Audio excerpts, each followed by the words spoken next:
The life of Blessed Edmund Rice. In 1762, on a prosperous farm in Callan, Ireland, a boy was born who would change the world, not with wealth or power, but with faith and fierce compassion. His name was Edmund Rice. He grew up under British rule when Catholic families like his were banned from owning land, running or going to school, or practicing their faith in public. But Edmund's family kept the flame of hope burning. As a young man, Edmund built a successful business in Waterford. He married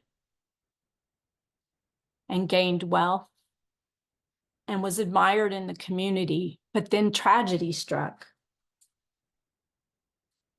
Suddenly, his wife died, and his daughter was left with special needs. In the quiet of heartbreak and grief, Edmund turned to God. He began to see Christ in the poor, in the children begging on the streets, in the mothers worn thin by hunger. He began to wonder, should I leave it all?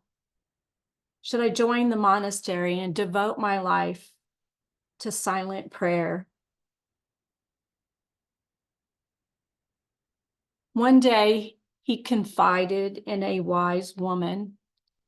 Perhaps it was his sister who helped care for his daughter, Mary. He told her, "I'm thinking of joining the monastery." She said nothing at first, and then pointed out the window. "Look out there, Edmund," she said. And he did. Then came her question, simple and profound. What about them? In that moment, his vocation was born, not to the cloister, but to the classroom, not to retreat from the world, but to change it. He sold his business, gave away his fortune, and opened a free school for the poor. Not just a place for learning, but a refuge of dignity, love, and faith. In 1802, Edmund founded what would become the Christian Brothers, the first religious congregation started by a layman in the church. In spite of resistance and poverty and threats, his mission grew.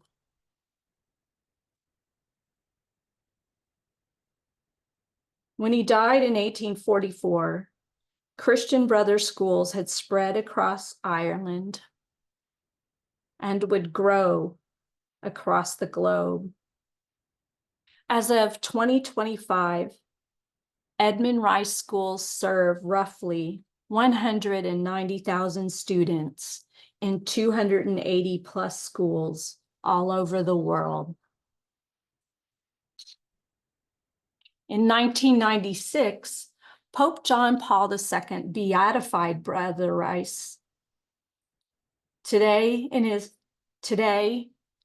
his spirit lives on in schools where students are invited not just to succeed, but to serve and build God's kingdom here and now.